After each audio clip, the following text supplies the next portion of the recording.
Hey everybody, I'm Kevin Hickey. And I'm Ricky Lima. And welcome to our reviews for comics coming out in March 2012. And we're coming to you, of course, from the world famous That's right. Stadium Comics, located at lovely Shoppers World Mall in Brampton, Ontario, Canada. With our lovely new table. Yes. Look at this. We thought we'd try a little different setup this week. Yeah. Nice news style setup. Yeah, see how it And works. we've got a different wall than what we normally show in the background. So just for all of you out there in YouTube land, we do have more than one wall in our store. I know a lot of people have been asking us for a tour of the store. We totally should do it. But see, the store's a little messy because we just got out of the holiday season.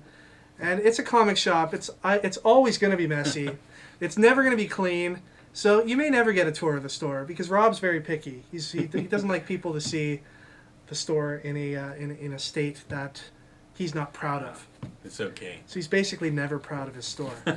Anyway, we figure if we set the table up like this, we can do things like this and shuffle papers. And it can look like an official news broadcast.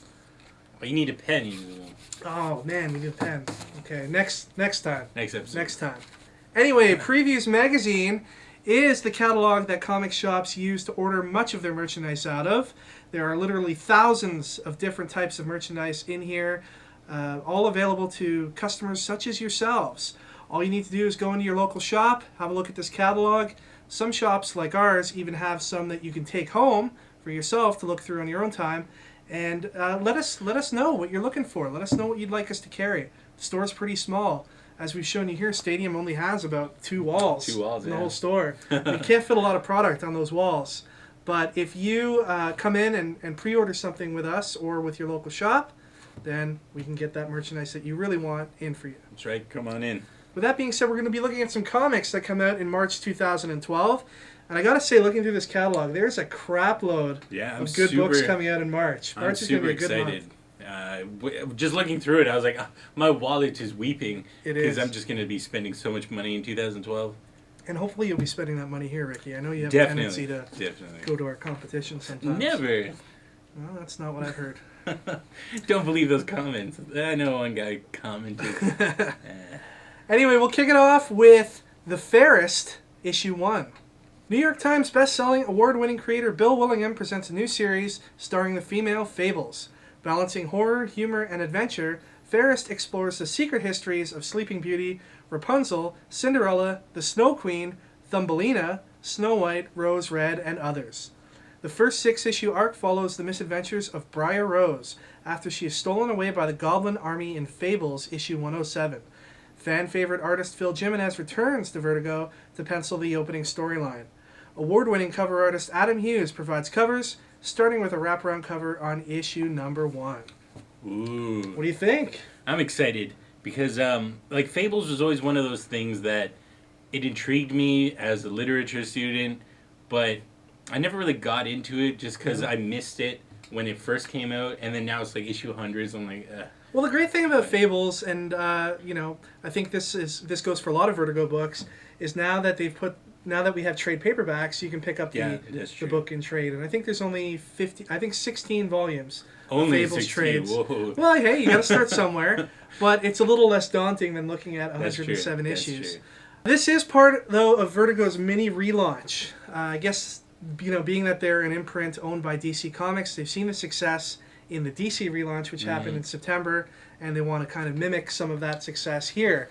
Now, they're only launching 4 new titles, but they're doing a lot of things to encourage, higher than normal sales. They're giving retailers incentives to order more, and plus they're going to be offering variant issues on some of these books. So at the very least, while your local shop might not have tons of these books on the shelves, they're at least encouraged to have, 10 or 15, whereas normally with a Vertigo book, some shops might only carry 1 or 2. Yeah, it's weird that they would call it a relaunch because, isn't it 4 new titles? Yeah. So it's like not really a relaunch. Well, they're just trying to cash in, I think, on the whole relaunch hysteria that's been going on lately. But Vertigo's so much above that. Vertigo's so, mature and in-depth. And you'd think so. The one thing I will say, though, about this book is, for any Fables fan, it's going to be a must-read. One thing I can say about books like Fables and Fairest, issue 1, is that these are great books to give your girlfriend if she's not quite into comics, but you want to kind of like, bridge the gap and get them into comics. This is a great starter series for them. Yeah, I do recommend this book to a lot of female customers that come in. I'm like, hey, you should check out Fables. Have you been able to make any of them your girlfriend yet? No. Right. I try to keep work and play separate. Yeah? Kevin. Yeah, I'm not... Oh, God. Sorry, Ricky. Well, it's okay. Up next, we have Nude Edwardians #1. In the post-Victorian England, nearly everyone of the upper classes has voluntarily become a vampire to escape the lower classes, who are all zombies. Into the shimmering cauldron is thrust Chief Inspector George Suttle, a lonely detective who's got the slowest beat in London, investigating murders in a world where everyone is already dead. But when the body of a young aristocrat washes up on the banks of the Thames, Suttle's quest for the truth will take him from the darkest sewers to the gleaming halls of power, and reveal the rotten heart at the center of the strange world. So what do you think of this one? It seems a little weird that it's like, oh, everyone's zombies, so they become vampires. Yeah, like, how did everybody what? become zombies? I'm so confused. Maybe this is a metaphor for the working class. They're like dead-brained zombies, and the aristocrats are blood-sucking vampires. You know what? Yeah, you just hit it. Sorry, no, Dan. No need to pick up the rest of the series, folks. Right Ricky's got it solved right there. That's right. That's it. Now, Kevin, how would you escape a zombie apocalypse? Would you become a vampire? No. Like how? I don't even know how that's a thing.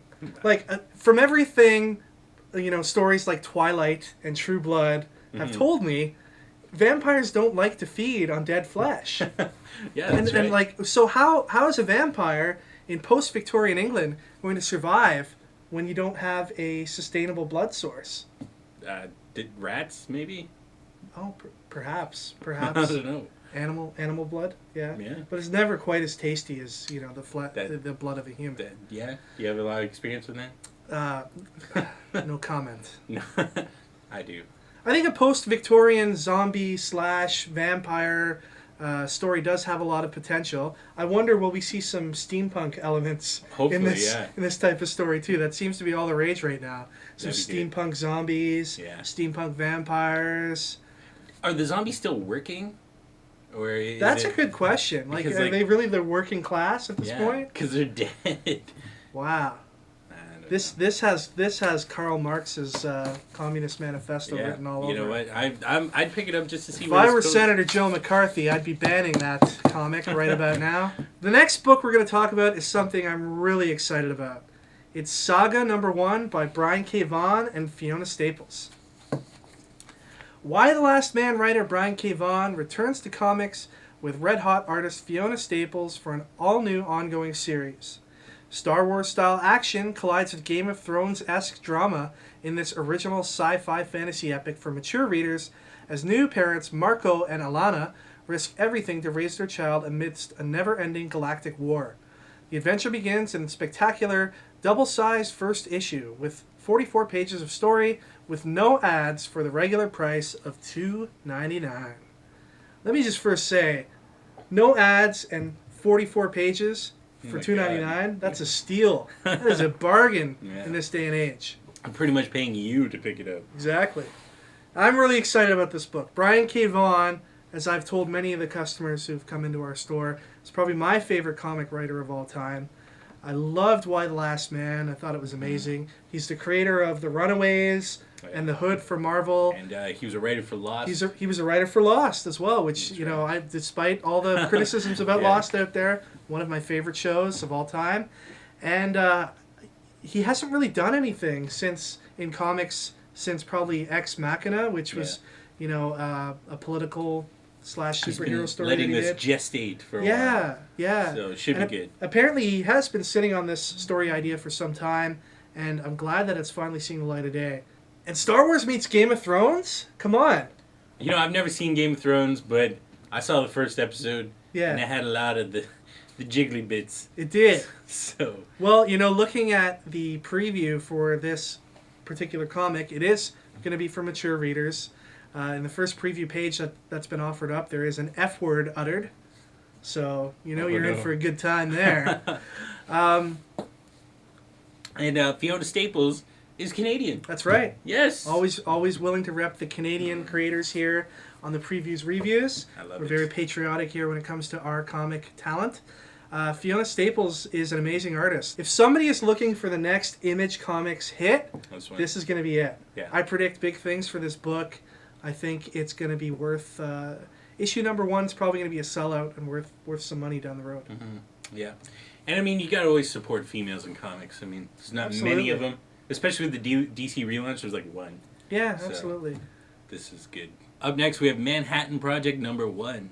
What if the Research and Development Department created to produce the first atomic bomb was a front for a series of other, more unusual programs? What if the union of the generation's brightest minds was not a signal for optimism, but foreboding? What if everything went wrong?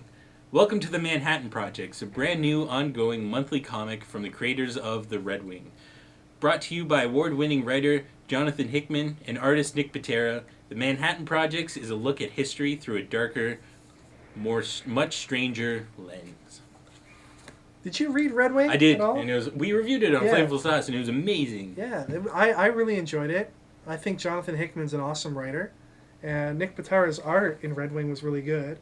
The preview pages that I've seen from the Manhattan Project looks really good too. Yeah. There's a panel where I guess Albert Einstein is locked up and imprisoned, where the Manhattan Project is taking place. Sounds about right. And it's because of all the secrets that he's acquired through working on these projects for the government that they've had to kind of put him under lock and key. Nice. The Manhattan Project, for people who don't know, is the top secret experiments conducted in the 1940s in the United States, which led to the development of the atomic bomb. So what this comic is doing is saying, what if that wasn't the only thing that they were running experiments on? What if there's all kinds of other secrets that are, waiting to be unearthed? Yeah, I'm excited to see where this goes. And, I mean, Jonathan Hickman, can't go wrong with him. That guy writes pretty much everything. Him and his beard. Yeah. They just...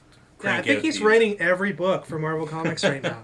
It's crazy. I think they're doing like Hickman month coming up, and it's just going to be all books by Jonathan Hickman. This guy must be rich. Holy. I can't think that he's that rich if he's writing that many books all at once. No, maybe.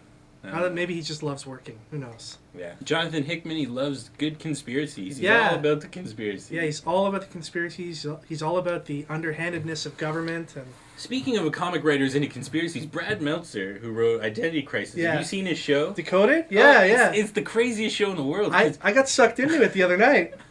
But like Brad Meltzer has no personality whatsoever. It's just him looking at the camera like this. And he doesn't go out and like research any of this stuff on his own. He sends like his team out, so and they're like calling him, and we're like, we found a Masonic symbol. On Stadium Comics. They must be connected to the Illuminati. And then he just sits there and he's like, well, that's crazy. Yeah. Like, oh, what the hell? I did get sucked into it the other night. I thought it wasn't, there was nothing else on TV, so I watched it, and it was kind of interesting, but at the end of the show, they had come up with no more evidence than they had at the beginning. Pointless. Yeah. I don't know. Jonathan Hickman, Brad Meltzer, they should combine. They should, yeah. Make a radio show that plays 3 o'clock in the morning. Oh, yeah, that would be good. Next up, we've got quite a big title. We've got Avengers vs. X-Men, issue number 0. The Return of the Scarlet Witch. What does this mean for the mutant messiah Hope? 3 of the hottest names in comics kick off the biggest event in Marvel history. And did we mention Frank Cho on art? All right, well, Marvel hasn't said a lot about Avengers vs. X-Men in their advertising copy. But basically, I can give you the rundown of what's going on. Okay. The Phoenix Force is barreling towards Earth. So the X-Men naturally become aware of this and believe that the Phoenix Force is coming to, be hosted by Hope Summers. Okay. So they're trying to prepare her for this eventuality, whereas the Avengers are of the opinion that they need to take Hope Summers into custody for the betterment of all mankind and for the safety of the planet. So then that ties into the Cable, sanctions? Yeah. Avengers X Sanction leads directly into this Avengers vs. X-Men event. So if you are interested in picking up this Avengers vs. X-Men title, you might want to head out to your local shop and pick up Avengers X Sanction issue 1. Most of the shops I've been to still have copies on their shelves. So this is going to be a bi-weekly thing? Yeah, it's bi-weekly.